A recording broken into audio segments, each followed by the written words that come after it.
নির্বাচনের ফলাফল ঘোষণার পর থেকেই একের পর এক অশান্তির ঘটনা উঠে আসছে ত্রিপুরা রাজ্যের বিভিন্ন প্রান্ত থেকে। গতকাল বনকুল নতুন বাজারে বিজেপির পার্টি অফিসে দুষ্কৃতীদের দ্বারা অগ্নিসংযোগ করা হয়েছে বলে অভিযোগ বিজেপি সমর্থকদের। এছাড়াও যুব নেতা সুশান্ত মগের রাবার বাগানের প্রায় 20টি রাবার গাছ কেটে ফেলা হয়েছে বলেও অভিযোগ করা হয়েছে। এই গোটা ঘটনায় অভিযোগের তীর তিপ্রামথা সমর্থকদের বিরুদ্ধে।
আপনারা অবগত আছেন, গত 17 তারিখ যখন স্বশাসিত জেলা পরিষদের এখানে রেজাল্ট ঘোষণা হয়েছে, এরপর থেকেই আমরা পুরা রাজ্যব্যাপী দেখছি যে যেসব এডিসি সেক্টর রয়েছে সেখানে যারা প্রথম অবস্থায় আমরা দেখেছি যারা সাধারণ মানুষ ছিল, ভারতীয় জনতা পার্টির কার্যকর্তা ছিল, তাদের উপর কী ধরনের অকথ্য অত্যাচার, বাড়িঘর হামলা, ফোনে হুমকি, সেখানে পয়সা চাওয়া, সবকিছু চলছে।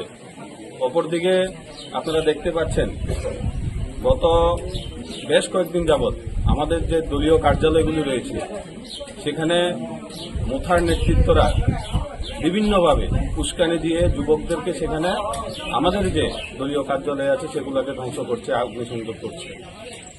যেখানে মহারাজা প্রদ্যুৎ কিশোর যাদের সুপ্রিমো, উনি বারবার বলছেন থানসা, আজকে একটা গড়িয়ার দিন, গড়িয়া পূজা হচ্ছে, জনজাতিদের আবেগের বিষয়।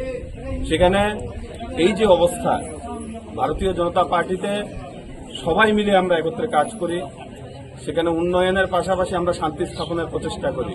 তো মহারাজের যে থানসা, সেটা কি থানসা অর্থ কি অগ্নিসংযোগ, বাড়িঘরে হামলা, মানুষের যানবাহন ধ্বংস করা, এটাই কি থানসা? কিন্তু আমরা অনেক সহ্য করেছি। আমরা কিন্তু এবার তার পাল্টা দেওয়ার জন্য, পরিষ্কার কথা, তার পাল্টা দেওয়ার জন্য আমরা প্রিপারেশন নেব।